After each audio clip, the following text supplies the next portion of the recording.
Live from New York, this is the Harvey Hour. My name's Stephen Harvey. I'm your host today for the Harvey Hour. We got a big episode. This is a solo show. My dad won't be here for this episode of the Harvey Hour, but don't worry, we got a absolutely packed show for you today. We got some news with Ja Morant and his situation on social media. Again, Ja Morant has put himself in a rough situation. We also got the Suns. I predicted it. The Suns have fired their head coach, Monty Williams. That was to be expected with the new owner. We also got the Celtics. We got another back-to-back Eastern Conference Finals appearance for the Celtics. And in the past 4 years, this is going to be the third time they're going to be playing the Heat in the Eastern Conference Finals. The last time they played was actually last year, and they actually played in the bubble year. This entire playoff, the Final Four, is a repeat of the bubble year. And we also got Steve Kerr's comments after they lost a pretty embarrassing Game 6 to the Los Angeles Lakers. But let's jump into our first topic for today. We're talking about the Ja Morant situation. So, for the second time in 2 months, Ja Morant on social media, on an Instagram Live, has flashed a firearm.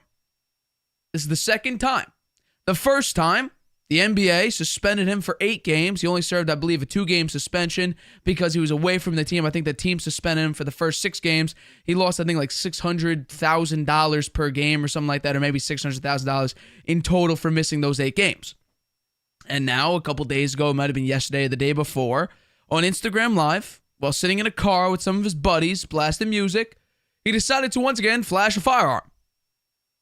And, of course, as people do, they went crazy over this, strictly because we were told by Ja Morant that he was good. He worked on himself. He checked himself into a facility, I believe, down in Florida, which supposedly had nothing to do with any alcohol, because he was intoxicated the first time at I believe, a Denver club after losing to the Denver Nuggets. And now he's shown again with a firearm. After we thought, hey, he checked himself out. It seems like he's good. He's going to grow. He said everything's all good. And then what happened? Once again, he showed himself with a firearm. Now, he's suspended 8 games. If this was David Stern's NBA, he may be suspended the entire year, or he may be suspended for how long? I don't know. Out of the league, maybe? I'm not too sure.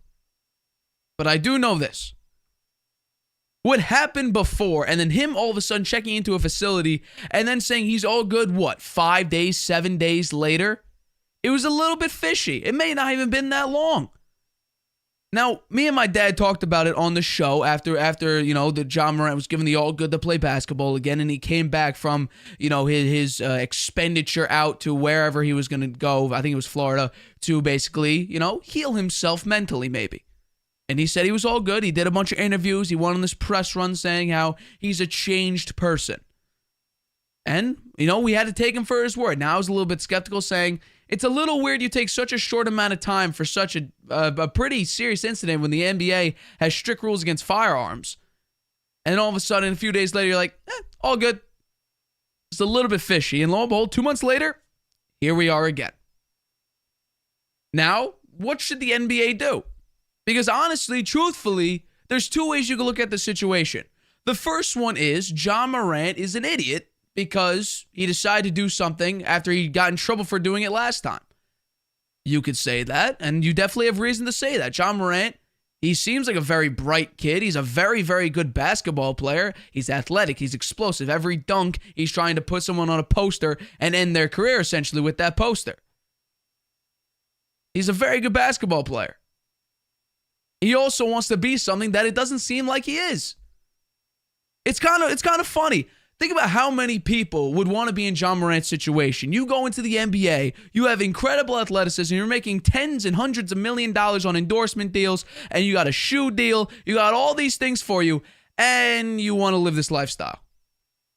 Most people want to get out of that lifestyle and be in a position Ja Morant is in. Ja Morant is in that lifestyle and wants to be in a position that people don't even dream about being in, or are forced in being, and want to get out. He wants the exact role reversal of what most people want. He's basically, he has it made. He has the money. He has the fame. He has the success. Although he would like a ring, but I'm talking about at least making it to the NBA. He's also supremely talented, and on this major contract, he's on a 5-year extension worth nearly $200 million with the Memphis Grizzlies. So he's got basically everything he wants besides maybe a ring, maybe to actually have some credibility behind your playoff noise. You talk like you won, but you haven't won nothing. And then you could also look at it from this side. The NBA, compared to other sports, other major sports that actually require if you're not like a supreme talent, you take some years in college and you usually graduate at 22, 23. You go into the NFL or I'm not sure what the NHL allows you to be in, but even the MLB, you could be drafted at 16, and then you play high school and you go all the way through college, and by the end of it, your MLB debut may be when you're 27 years old. But in basketball, it's different. Basketball had the 18 rule where you can come in at 18 like a LeBron did. I believe, I think Kobe, when he was drafted, was even 17 years old. The Clippers didn't want to put their franchise on the back of a 17-year-old, so the Lakers were like, hey, we'll take him. Now it's 19. We're expecting people who are 19, 20 years old. Hell, people younger than me come into the NBA and have to deal with multi-million-dollar contracts with fame. If you're a high draft pick, the amount of pressure you have. Maybe you're drafted to a bad organization, and now you have the pressure of being a supreme talent, maybe, if you're drafted that high in the first round, and rebuilding a franchise when you're, 18, 19, 20 years old. That's a lot of pressure for a kid. At least when when you're in the NFL, you're in any other major sport where it takes more time, you have more time to mature, you have more time to grow, you have more experiences. Maybe your team built around you after they draft you, like maybe in the MLB. You get drafted, you put in the farm system, or you get drafted, you go out through college, then put in a farm system, AAA, AA, then all of a sudden you're in the minor leagues and all that. You go and eventually go into the majors. But we're talking about legitimately like young adults. You could even say children, essentially, compared to the rest of the league. Veterans looking upon these kids. And they're supposed to put a lot of this pressure and turn it into success for their team. Now, people younger than me, I'm 20 years old. I'm nearly 21 years old. I could not imagine myself being drafted at a high pick, having supreme talent, and have the weight of basically an entire city, an entire state, depending on who you play for, on my back to prove that I could be successful in the NBA, that I could bring this team, lead this team to a championship. I couldn't even imagine that pressure. Hell, what I'm trying to do is build a career on this show, build a career so maybe I have the slimmest of margins to finally be on TV and do what I love doing, and that's talk sports. That's my dream, and the amount of work I need to get there, I fully acknowledge. The work that I need to get there is far greater what I'm doing for this show. I put a lot of effort into the show, but I do realize that I will need to put in even more if I want to be successful in the realm that I'm pushing to be in. Now, John Morant's out here flashing guns and thinking he's all that. I don't think that's a smart move. You're jeopardizing your own future, not only in the NBA, but God forbid someone actually tries to test you on if you're really with that. Who knows? Maybe you're the one that's in a dire situation, or maybe you cause a dire situation where you actually end up in handcuffs because of some sort of situation that you're in. You catch someone on the wrong day in a bad mood. Who knows what will happen? You're putting yourself physically in harm, maybe, depending on if someone wants to take you up on that offer, if you're all about that, or you're putting your NBA future in jeopardy just because you think you're all that. That's like, what are we doing here? I don't understand. It blows my mind. John Morant basically can have anything in the world he wants, and he wants to go away from, success and the future in the NBA, making hundreds of millions of dollars. Hell, he lost $39 million because he didn't make an All-NBA team, and I think that's in large part due because the voters didn't want to put him on an All-NBA team due to the suspension. He also has $1 million endorsements that he had. The Powerade commercial. They stripped his Powerade commercial from TV. Nike delayed his deal with his shoe brand after the first incident. My personal opinion. He got an 8-game suspension. Stephen A. Smith on First Take said today that he got a lot of texts and calls from people saying that they would expect, they're pushing for a full year suspension for Ja. You could argue it all you want. I think a half-game suspension, sort of do it like the MLB. I think it's 60 days for a first-time offender for PEDs. Then it's 100 games, and then you're out for a full season. 3 strikes, you're out kind of a system. Give him half a year off. 41 games, you're done. You got 8, You got 41. 41 at least will make an impression. You think it would make an impression on Ja, saying, hey, you missed 8 games. You're out of a couple $100,000 or whatever. Your deals got delayed. Now, I'm curious exactly how the deals will work out now. If Nike will want to stay. If they keep pushing for Ja to be successful and grow. If Powerade will keep their deal with Ja. It's a big question here. Now, the difference between what Ja's doing and maybe what Kyrie's doing with all the backlash is Kyrie never actually physically injured someone or had the potential to physically injure someone. Now, he may, insult an entire race of people, but no one's getting physically injured. No one could get physically injured because of Kyrie's words. Ja Morant, on the other hand, flashing a gun. Yeah, I think some people will test you on that. So, my personal opinion, give him half a year. Hope that actually makes an impression on him. And I pray for Ja because only Ja could change his behavior. Now, people on the media, and including myself, because I guess technically I'm a part of the media, we can't exactly say, Ja, you need to do this, that, and the other thing to get well. No, it's up to Ja to do it. And the question is, will he? I think that's a big question that we have to understand is it's only Ja's decision whether or not he's going to get better. He's a supremely talented basketball player. I don't think anyone, not a single person, can say that he's not a good basketball player. Now, is he championship level? You could debate that all you want.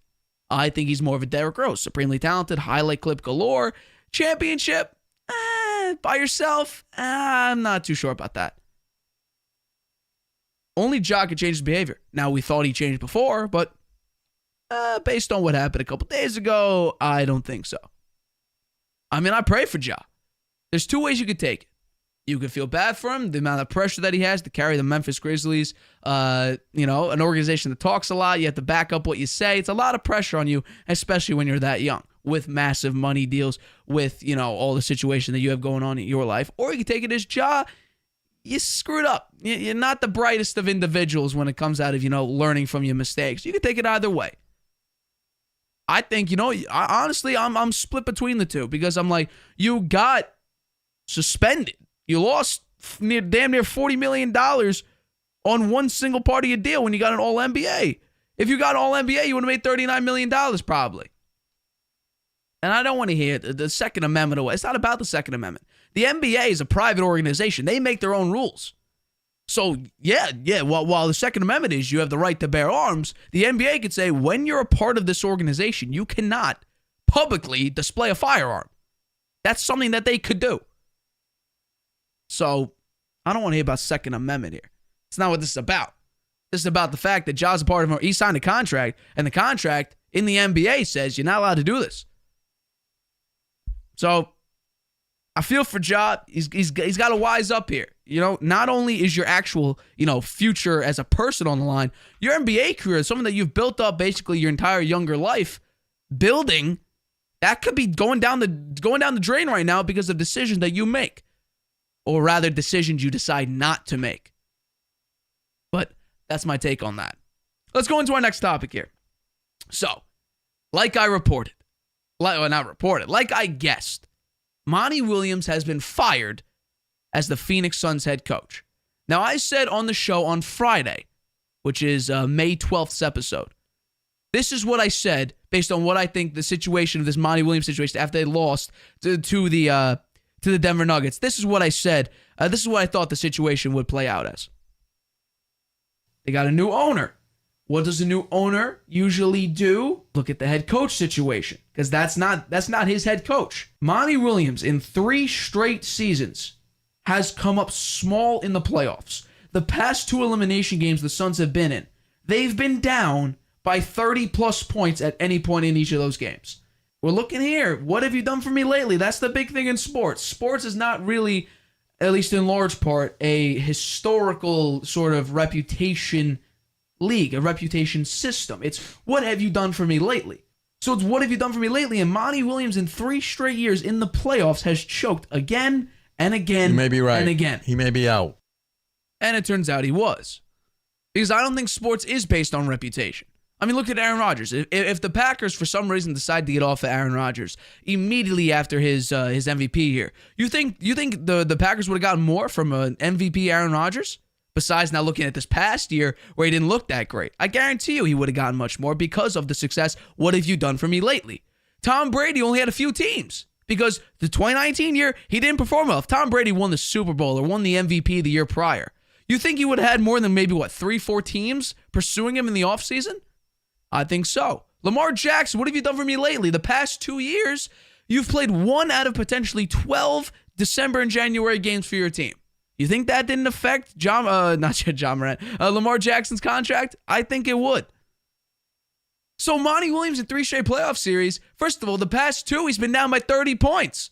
The first one last year was just absolutely abysmal. This one, at least you scored, 100 points? So, it's just bad. I fully expected this. Now, the rumor is now Ty Lue of the Clippers, he'll be the new head coach of the Phoenix Suns. That may work because Ty Lue did a great job with Cleveland. Now, I think he did a decent job with the Clippers, dealing with the Russell Westbrook situation. Could he go into Phoenix and say, hey, this is what we're going to do? We're a KD, Devin Booker. We're going to do this, that, and the other thing. Well, will Chris Paul remain there? DeAndre Ayton seems like, he's basically gone. So I'm not surprised. Now, it came out, reportedly, this was an owner's decision because this is what typically owners do. If you're a brand new owner and you came off an embarrassing season, and you actually, in recent history, have had several embarrassing seasons, the owner would be like, you're not really, I didn't hire you. You're not my head coach. Let me get rid of you. And that's exactly what happened. Now, what's kind of funny is, I think it's the Bucks. They interviewed Mark Jackson, who was the Warriors head coach a number of years back. I believe more than a decade back. He's the one that actually jump-started before Steve Kerr got there. He said that Klay Thompson and Steph Curry, they're going to be the greatest backcourt in NBA history, the greatest shooting backcourt in NBA history. Turns out he was right. Now, people could bash on him for not putting Jokic on his top 5 MVP ballot, but you know what? He publicly apologized for that. Could the Suns maybe go after him? Say, hey, you could have been successful. You set up the pieces for the Warriors to be successful, be a decade-long dynasty, basically set up for them to win 4 chips. Come on. We got KD. We got Booker. We got Cam Payne. Who knows what's going to happen with Cam Payne? Will Chris Paul stay there? He's nearing 40 years old. I'm not too sure. But, we're taking a look at the Suns here. 3 straight seasons, just embarrassment. You're up 2-0 in the finals against the Bucks. You end up losing 4-2 in that series. The Pelican series last year was a little bit shaky. You could have lost then, and then you ended up losing to the Dallas Mavericks. And this season, you got KD. You pulled a Carmelo. You spent everything to get KD. And now I believe you were favored to win the finals. And I understand you gentlemen swept the Clippers, but for the first 2 games, it got very close. It wasn't until Kawhi Leonard once again got hurt and had a disappearing act that you decided, let's play. We're going to be a championship team, and the gentlemen swept. And then they go into the Nuggets series. You got dominated every time in Denver. Like, it was embarrassing just how bad you got slapped each time you played Denver at home. So what are you going to do? You didn't look like a championship team then, even though you should have been. Me and my dad each picked the Suns to make it to the NBA Finals and probably win it. Now, you could say, Chris Paul got hurt. Chris Paul, even when he was there, they got shellacked by the Nuggets. So was Chris Paul really the X factor in that game? And even so, the Nuggets they are undefeated at home. So let's say Chris Paul comes back for Game 6 and you somehow win Game 6. You're still going to lose in Game 7. There was no chance, there was no tangible proof that the Suns could beat the Nuggets at home. So you probably would have lost Game 7 anyway. And DeAndre Ayton, he's probably one of the softest centers in the league. He got into a fight with Monty Williams last year. Then for some reason he got paid. I didn't understand that. You went basically fisticuffs with your head coach and somehow you get paid? He'll probably be gone. So what could the Suns do? The Suns could go out and get the Bucks former head coach Budenholzer. That wouldn't be a bad pickup. Dealt with Giannis, dealt with Chris Middleton, dealt with Brook Lopez, Drew Holiday. You bring him in, maybe create some defense. Because the Bucks were always great defensively. Now maybe it was the pieces, but I think it was a large part due to the coaching. So you get Budenholzer and the Suns. I don't think that would be a bad pickup because the Suns in that series could not play any defense. I mean, the Nuggets had trouble guarding Devin Booker for games 3 and 4.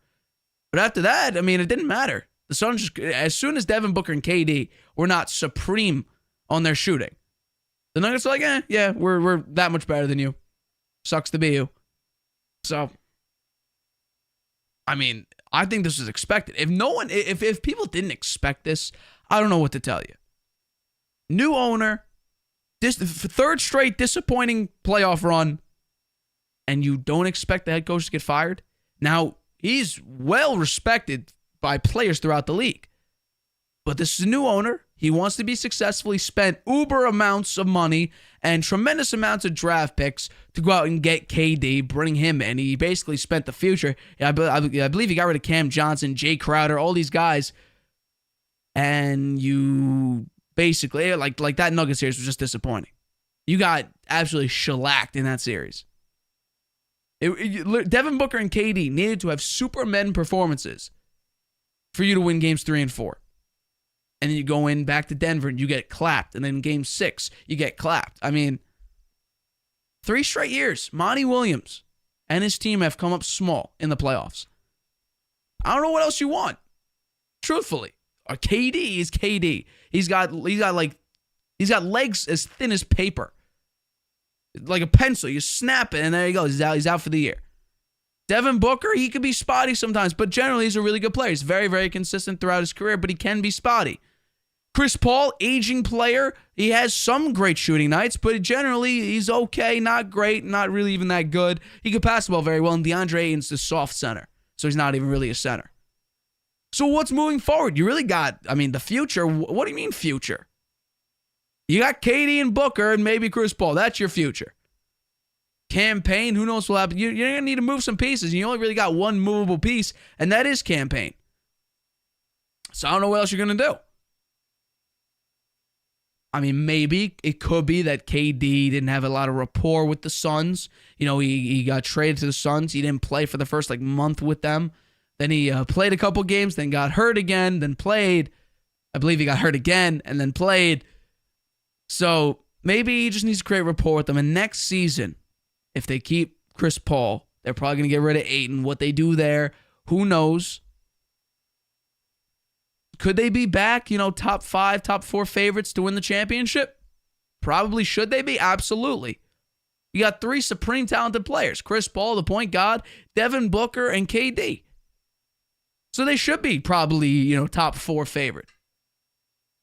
So I don't know. If anyone is surprised by this move, I don't know what to tell you. The writing was on the wall. Anyone can understand. 3 disappointing seasons, new owner. A lot of teams make this move. So, Monty Williams out. Who will the next head coach be? Ty Lue's a good option. I think Budenholzer would be a good option. Mark Jackson. When I saw that the Bucks are going for we're going to interview Mark Jackson, I thought, really? He's been out of the league for 10 years. I don't know about that, but we'll see. I think that head coach situation will be very interesting on basically the character who they will hire as their head coach. I think that's going to be important. What kind of culture that head coach will bring. I think we may see a really good Suns team next year, although, we expected to see a really, really good Suns team this year, and they sort of came out small, but we will see. All right, coming up, the Celtics took care of the 76ers in Game 7 behind Jason Tatum's Game 7 record-breaking performance, and what should the Warriors do next season in order to bounce back? They lost in 6. What should they do next season to bounce back and put themselves back in championship form so the dynasty is not technically over? I discussed that right after this. You have a lot to say. Maybe you've thought, I should start a podcast. Meet Anchor, the easiest way to make a podcast ever. It's a powerful mobile app and web tool that lets you record a podcast anywhere and distribute it everywhere. It's great whether you're a seasoned pro or just starting out. And it's 100% free. You can record your show straight into Anchor on your phone, iPad, or the web, using any mic you want. Record alone or with friends or co-hosts anywhere in the world. You can add background music and transitions, and your listeners can send you voice messages that you can incorporate right into your next episode. If you want to produce your show using another app, you can upload your own audio directly from web or mobile, and still take advantage of Anchor's totally free podcast hosting. Once your podcast is ready to publish, Anchor can automatically distribute it to every major podcast platform. That includes Apple Podcasts, Google Podcasts, and Spotify, so your listeners can hear your show wherever they want. And on the web, you can see detailed analytics about how people are listening. Plus, you'll get a great-looking profile page where anyone can listen to your podcast or subscribe to it. And if you want to ask your audience to support your work, Anchor makes it easy to collect monthly payments from the people who love your podcast and want to see it grow. You really don't need a recording studio, expensive equipment, or a bunch of technical knowledge to deal with a podcast feed. Just get started and join the diverse community of podcasters already on Anchor. We can't wait to hear your podcast. Introducing video podcasts on Spotify. Transform your storytelling into a show everyone can watch Or listen to. Easily upload your video through Anchor, Spotify's free podcast creation tool. So whether you're showing off a new recipe, Interviewing an exclusive guest, or uncovering the next mystery, you can now reach a whole new audience with Spotify. podcasting just became more than audio. Create with Anchor, watch on Spotify.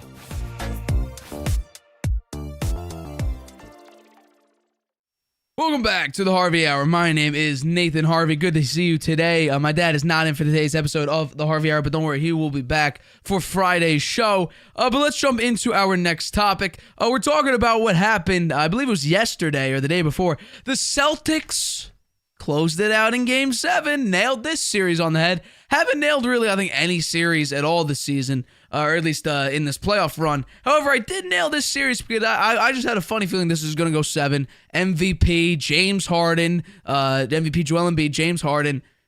You got Jason Tatum, who was spotty, Jaylen Brown, who's consistent, but the Celtics were sort of playing weird at the time, so I thought this series may go 7, and it did.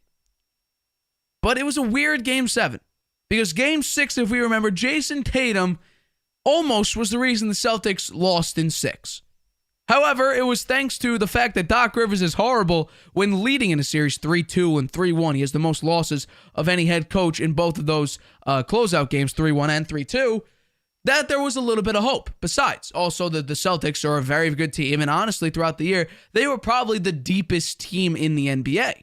I think personally, from my own point of view, the Bucks, while they had the best record on paper, I think the Celtics were the better team when you actually looked at, the depth chart, the matchups and everything. I thought the Celtics were the deeper, better team.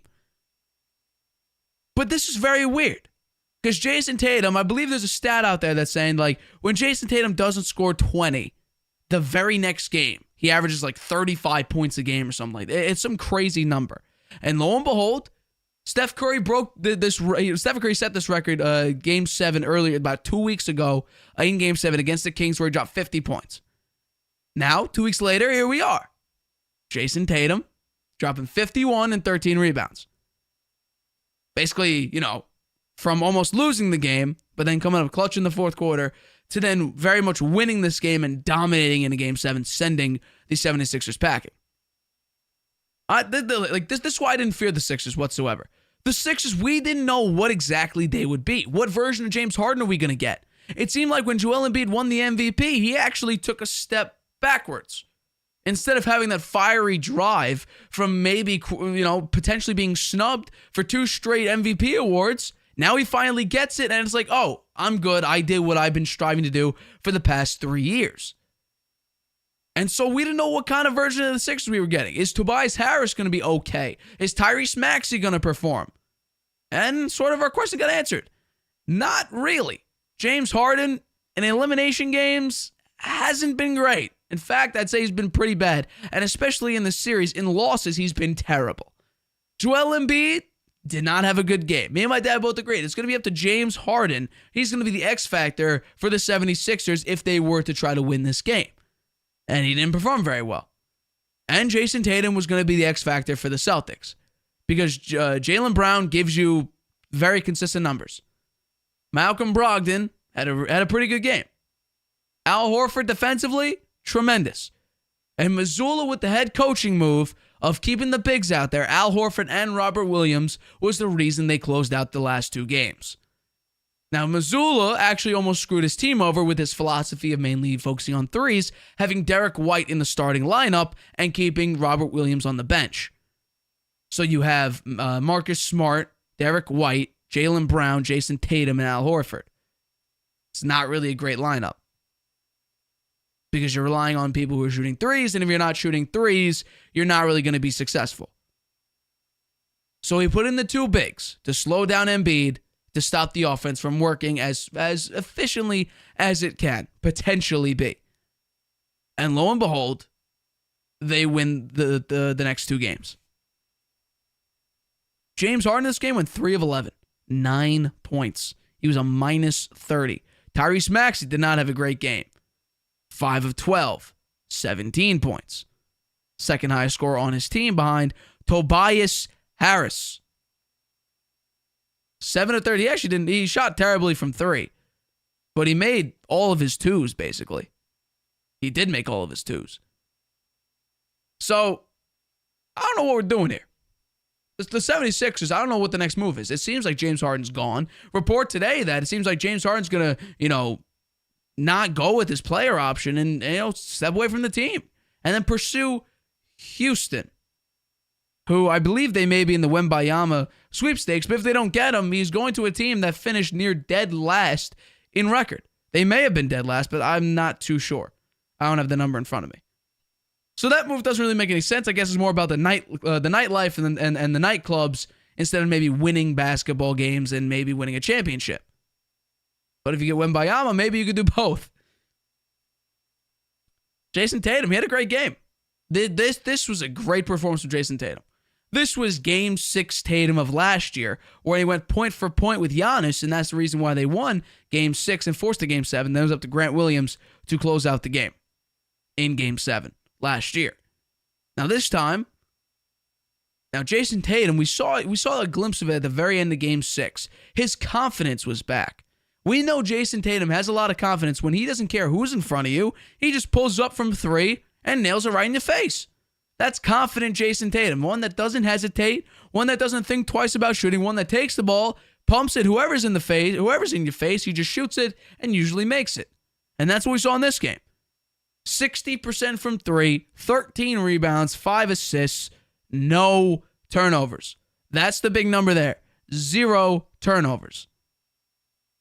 Remember last year, Jason Tatum had 100 turnovers in the postseason, which was absolutely ridiculous. Jaylen Brown he shot a little bit above 50%. A little bit below 50%, had 25 points, was still incredibly efficient. Malcolm Brogdon, 12 points. Great pickup for the Celtics. So the Celtics going in now versus the Heat, a rematch of last year's Eastern Conference Finals. I was in Hawaii, actually, at this time, when the Celtics were closing up that series versus the Heat. And people in my comments saying, we got to remember, the Heat were 1-3 away from making it to the finals. We're not too sure about that because the Celtics still had time to score. And you would have only been up by 1 by then. So you're telling me that they couldn't drive or make a 2 or make a 3 to win that game? Keep living on ifs, ands, or buts. Woulda, shoulda, coulda. This Celtics team, especially with Jason Tatum and with the addition of Malcolm Brogdon last year, they did not have a great distributor. Now, I think Malcolm Brogdon isn't, a point guard like a super efficient distributor, but he's definitely a very important asset to the Celtics. I think that was a great pickup for the Celtics, and when he got picked up by the Celtics, I said, hey, the Celtics just got a great piece to their team. And lo and behold, he won 6th Man of the Year. And he has been a tremendous piece. It's a question of, it's basically what the Knicks basically didn't show. How much do the Celtics want to make it back to the finals? How much do they want to win this series? Because it'll be up to Jason Tatum, and when we see Jason Tatum getting double-digit rebounds along with a good amount of points, we know Jason Tatum's putting in a lot of work, a lot of effort, and putting his all into it. That's what we're going to need to see. Now, here's my expectation going into this Heat series. I don't expect Jason Tatum to even come close to this number of 50 points again. I don't expect it. Nor do I expect him to shoot 17 of 28 again. What I expect is I expect to have 2 games where he shoots, below, let's say, 35%. Below, nearing 30 or even below 30% from the field. That's what I expect because that's what we've seen.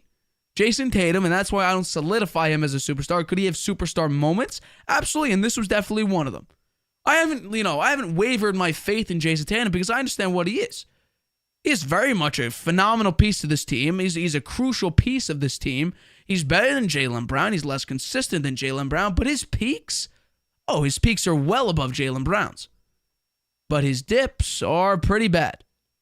He was going for Ray Allen's 13 in a playoff game in Game 6, and he was nearing that. He had a couple more minutes before he had one of the worst shooting performances in probably NBA playoff history. So what do I expect? I expect 2 games where Jason Tatum does not look good. In fact, he looks terrible. And I could even say he would be the reason why they lose 2 games. I expect this series to go 6, and I'm picking the Celtics in 6. Because I think this team is deeper than they were last year. I think with Mazzulla, Mazzulla's doing a fine job as a first-time head coach. The defense is okay, but we've seen in 2 straight games, the defense for the Celtics has been tremendous. Now, it could be the Sixers were lost, and I said on the show on Friday that Game 6 was Game 7 for the 76ers. That was their chance to close out the game, because if it got to a Game 7, there was no chance in hell the Sixers were going to win this series. Lo and behold, they got crushed by nearly 30. And honestly, Doc Rivers could be out of a job. That would not surprise me. That's another thing that wouldn't surprise me. Because Doc Rivers, historically, ever since that finals win with the Celtics, he hasn't been a great head coach. In fact, he's choked a lot more than he's been successful. So this Celtics team, I fully expect to beat the Heat. I think the Heat have spotty moments. They didn't really respect the Knicks. The Knicks went to 6 with them. But a lot of people expect the Heat in 5. Just check my comments section. So, I mean, the Celtics, honestly, if the Celtics played the Knicks, in the regular season, it was weird. The Celtics lost to the Magic, and I think they lost to the Rockets. They may even lost to Washington. They lost to the Knicks. I think if the Knicks were in the Eastern Conference Finals, I think the Celtics would clean them up in 6 or 7 as well. Because honestly, if we take a look at it, the West, for the past near decade, has been the dominant division. You have a couple years with LeBron, where LeBron, became Superman, and they had that 3-1 lead, or 3-1 deficit, and they came back and won in 7. That was probably the only year where the East was really better than the West, and maybe they even weren't really even better. It's just that, some circumstances made them, win the series. Same thing with the Raptors. The Warriors just fell apart injury-wise in 2019. So I expect the Celtics to win in 6. I think that's a fine prediction. I don't think that's a hot take. I think the Celtics are the deeper team. Honestly, they have the better number 1. I would take Tatum over Butler. I understand Butler's playoff resume. It looks pretty good, although in these playoffs he had his moments, but he didn't have a dominating and crushing performance like he did against the Bucks in round 1. The Knicks, 25 points. He nearly had a 19-point triple-double, and that was in a loss. He didn't take over the series. The Knicks didn't really put a lot of effort into it. They didn't put a lot of energy. They played dumb basketball. I don't see the Celtics playing dumb basketball like the Knicks did at times. But could Jason Tatum have a bad shooting game? Absolutely. And I expect him to. 2 games, expect him to shoot about 35 to 30% or even below, and really be the reason why they lose 2 games. But I would gladly take the Celtics. I picked the Celtics right in 1 series. I thought that they would sweep the Hawks. They looked shaky. Then I picked them to win in 7 against the Sixers. I was a little nervous when they were down 3-2. And here we are again in the Eastern Conference Finals. The Final Four, which I'm actually going to talk about in the next topic. We're going to talk about the Warriors and Lakers, and then I'll make my Lakers Nuggets prediction. This is the same Final Four as we had with the in the bubble where the Lakers won. So could we see a Lakers Heat rematch? Could we see a Lakers Celtics match? I think they each have the most titles in franchise history. I believe they each have 17, which that's incredible if that was the finals. Could we see the Nuggets? Maybe. I don't know. But I will take the Celtics in 6. Who knows what the deal is with Harden? Embiid made a weird comment about how the fact that him and James can't win by themselves. It's a 5v5 game, and partially he's right, but you're the MVP. Hell, Jokic is essentially a one-man army against the Suns. He was doing basically everything in that series. The Nuggets, he was the only dude that's really doing a lot. I mean, Jamal Murray had a couple moments. Michael Porter had a couple moments. Even Aaron Gordon had a couple moments. But Jokic, he was that dominating force. And throughout the season, he was the reason. I think, they went 25-0 to start the year, or throughout the year. I think they lost a couple games after that. But 25-0 when he had a triple-double? Like, that's insane. So, I don't know. This Sixers team, I think they're going to regress. And honestly, trust the process. That's just simply a coping mechanism for, we suck, we're going to wait. Like most bad teams do. They lose, they have to wait to get good, except they don't put a title on it, like trust the process. I hate to break it to you, Sixers fans. The process, it's over. It's a failure. You haven't made it out of the second round. I'm sorry, but this process is finito. It's finished. It's done. The Sixers, I think you need to actually start winning some series first. You never made it out of the second round. This ain't a successful process. It's done. All right, let's close out the show. This is the final topic. So the Warriors, I picked the Warriors to win in 6. They lost in 6. It was a pretty bad defeat as well. Because you're talking about a 122-101 loss to the Los Angeles Lakers, who I don't know if people had a lot of respect because they start off the season, 2-10. They were a 500 team throughout the year. They still had Russell Westbrook. He wasn't that great. He was called Russell Westbrick. He had turnover problems. And then when they trade him away, they're like, oh, snap. This team actually may look good. Now, I picked the Grizzlies to beat them in the first round. I was wrong. Then I picked the Warriors to beat them in the second round. I was wrong. And so, I'm not going to, fool me once, shame on you. Fool me twice, shame on me. I'm going to pick the Lakers to win in 7. I will pick the Lakers to win in 7. But that will require something that hasn't been done yet in these playoffs. The Nuggets to lose at home. I believe they're 6-0 at home. The Lakers are also 6-0 at home. This series could definitely go 7. And you know what? Like I said, I expect it to. So before I jump into, the Dynasty and the Warriors and what they should do next, I just want to say my pick, personally, will be Lakers in 7. Because I think Anthony Davis has been great. Something that, Jokic really hasn't had is a tough body defensively on him when he's down low. Hasn't really had that. I think Anthony Davis will be that type of person. LeBron, he had a 39-9 game. That's incredible for a guy who's, nearing 40 years old. And we expect, LeBron to still be this 2018 carry a team to the finals LeBron. He doesn't actually need to be that anymore. And hell, right now, he's technically a number 2 for the Lakers. It's Anthony Davis who's actually stepped up in these playoffs, surprisingly, and been the number 1. That's what LeBron wanted AD to do 3 years ago in the bubble. For him to step up, hand the baton to him, and carry the Lakers organization.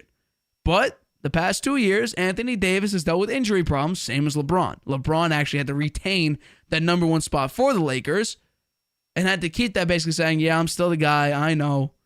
This is where we're going. And now in the playoffs, it looks like that baton may be handed back to AD because he has been the number 1 player for the Lakers. So my pick is Lakers in 7. They'll somehow pull out a weird victory against the Nuggets at home in Game 7, or on the road at Game 7 at the Nuggets. And we will see the Lakers back in the NBA Finals. It could be, here's the thing. I think there were 2 matchups that would have been a beautiful NBA Finals. The first one would be the Sixers-Nuggets. The could have been 3-time MVP versus the MVP winner of this year. That, I think, would have been a great matchup. Embiid versus Jokic. The battle of the MVPs. Or, what we could still see, Celtics-Lakers. 2 historically dominant franchises.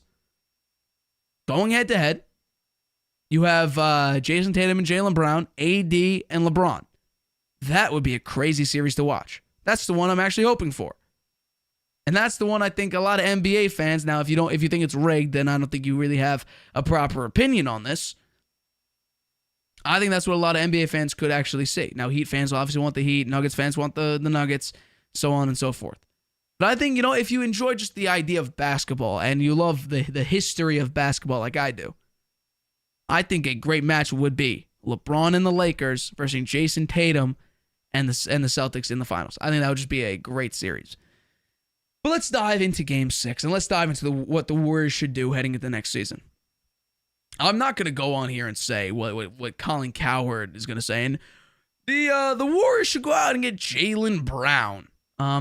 Yeah, no, that would just boost your your Los Angeles ratings and everything like that. You live in LA, you're going to be a homer and say, oh, yeah, we're probably going to get the best number 2 in the league.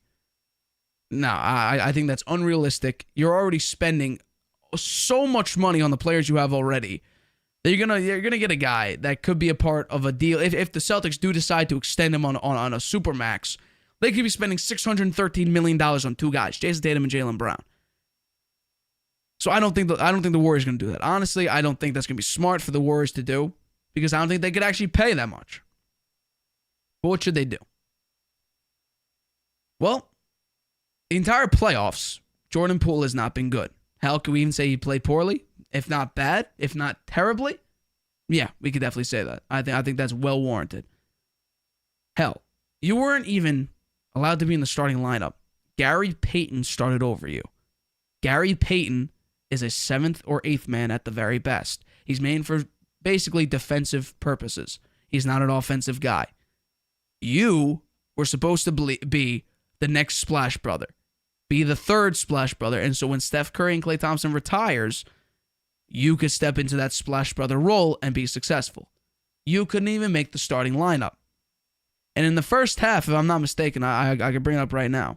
In the first half, you went 0 for 2 with 4 fouls. You just played dumb basketball. Now, I don't want to hear this series was rigged. That's stupid. The Lakers, and you're going to bring up the fouls. The Lakers throughout the entire season have been the more physical team. They've been dominating down low, getting fouls called on them, shooting free throws.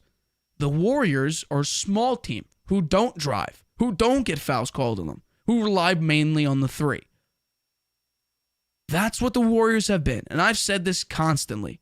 At the very beginning of this series, I said in Game 1, after Anthony Davis had a great game, I said this worries me since I picked the Warriors.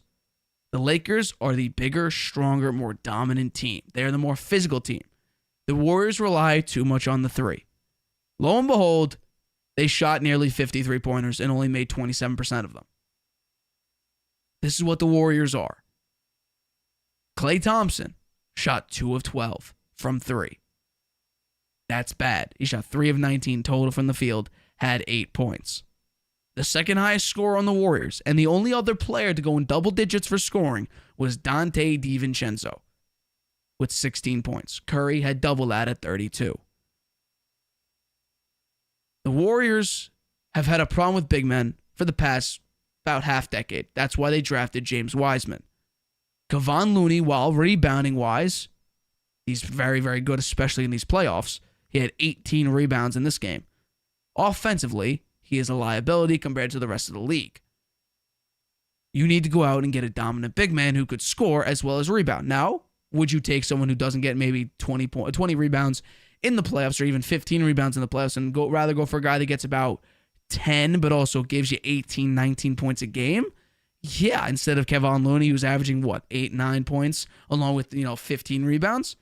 I think that would be a smart idea. Go out and get a guy that could shoot nearly 20 points a game, along gives you double-digit rebounds. Kuminga, you finally played him for 4 minutes. I mean, I understand you were losing that badly, but he could have been your little spark, your athletic spark for that team. You really didn't even play him. Anthony Lamb, I didn't love that pickup. Moses Moody hasn't been the player you wanted him to be. Jordan Poole has regressed severely after getting that contract. Andrew Wiggins was dealing with a personal issue, so we could take one step back, although he didn't have a great game in this game. We could honestly, we could take a step back and understand, he didn't play for about a month, 2 months. So we can sort of understand that. Now, it's not a full excuse, because you're there. When you play, you show up, you got to perform. But you could at least, understand why he maybe wasn't playing at 100%. Draymond Green? Hell, Draymond Green's putting up 20-point games in this series. Shocked me. Now, Draymond Green wants to get paid. Wants to get paid a lot of money. Is he worth it? For the Warriors, I would say yes.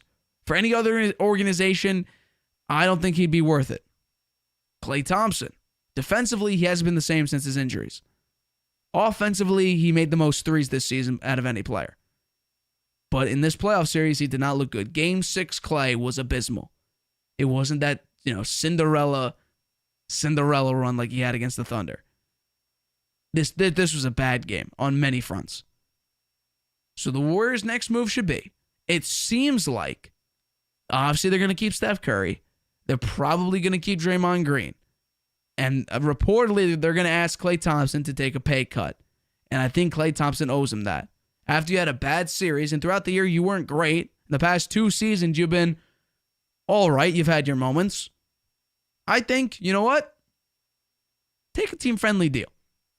You keep the core together. Steve Kerr seemingly is going to build the Warriors around Steph Curry's timeline, reportedly.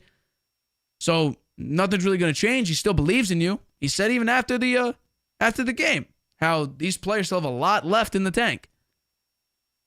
So Steve Kerr still believes in you.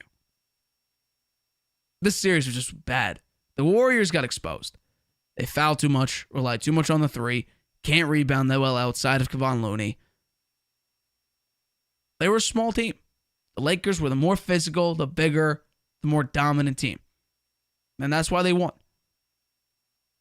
The Warriors, they need to do something about the Jordan Poole situation. I said this months ago. Don't be surprised if Jordan Poole is not in a Golden State Warriors uniform next year. That punch, while it was so long ago, the ripple effects are even being felt till this day. We've seen a lot of times Jordan Poole, Draymond Green, Steph Curry try to talk to him. He brushes him off. That's not a good sign. So I would expect Jordan Poole would be in a different uniform. What can you get from him? I think you can get a decent amount because I still think he has some value to him. Now, this playoff performance doesn't help his stock, but I still think he's a pretty good player. So I would definitely expect maybe get rid of Kuminga.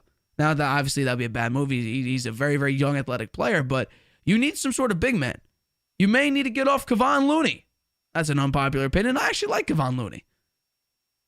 But he's not a dominant big man. Now, he can rebound. We saw it in the playoff series. Each series he's been in, against the Kings, he rebounded. He averaged like 18 rebounds in the Kings series.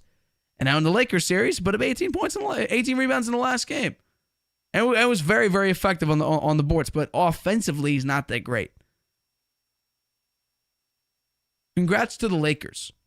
From what they were to what they are now, I actually could say I expected it because I said this team should at least be a play-in team, if not a playoff team. And lo and behold, they're in the Western Conference Finals.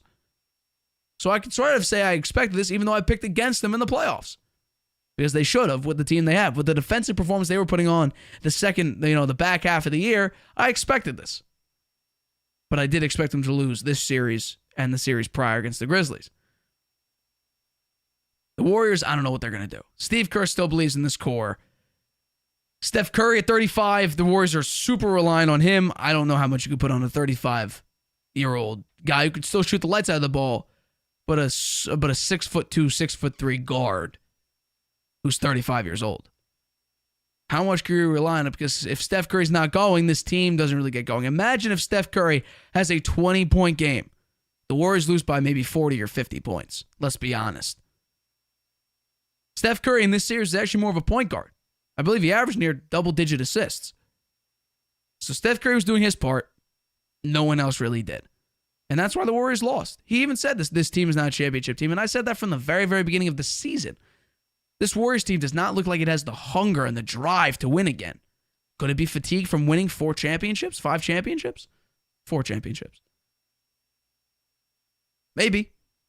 That could be it, but they just came off of 2 seasons where they didn't even make it to the playoffs. One of those seasons, I think they were the worst team in the NBA. So, this team needs a big man. Said that from the beginning. They get out-rebounded. They get dominated in the paint. They don't have that force to get fouled in the paint, make free throws. So, this team, like Steve Kerr said, ultimately maxed out. And that's why they lost in 6. That will close it for this episode of the Harvey Hour. I'm surprised we actually got about an hour in. good job for me. I've been doing about 45 minutes. This was a very, very good episode. I hope whoever tuned in to watch this episode enjoyed this episode of the Harvey Hour. I appreciate anyone who stopped by to watch. My name's Nathan Harvey. I am your host of the Harvey Hour. My dad will be back on Friday. Wednesday, I got an in-between show. We talk Aaron Rodgers and the Jets, the schedule. I don't know, Jets fans. Do you really get what you paid for? Aaron Rodgers maybe have cost the Jets a number of games in prime time. Who the hell knows what's going on? Along with more NBA news, I'll probably do a deep dive into the first game of the Celtics 76ers, along with game 1 of the Nuggets and Lakers. I'll discuss that on Wednesday, and we'll do the rest of the games and probably more NFL news back on Friday. But for this episode of the Harvey Hour, my name's Nathan Harvey. I appreciate you all for watching. I will catch you guys Wednesday, 3